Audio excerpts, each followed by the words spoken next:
তো এটা হচ্ছে সেই কাঠা ফাইনাল প্রোডাক্ট। এটা কমপ্লিট হয়ে গেল।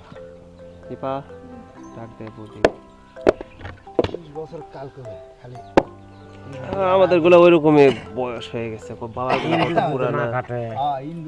ইন্দুর নাই আর এলাকা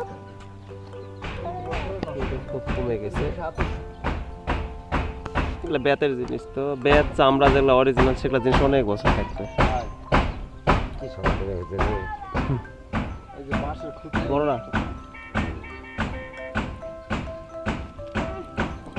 বেতে সেই রাজার আমলের জিনিসও আছে এখনো। এক কেজি চাউল না পেয়ে দিলেই বুঝা যাবে। না ভাই, যে ব্যাস কাটার সময় মাপ করে নিবে 7 হাত 8 হাত ওইটা দিয়ে ওই মাপে করে নাও, হয়ে গেল আমাদের সেই কাঠা।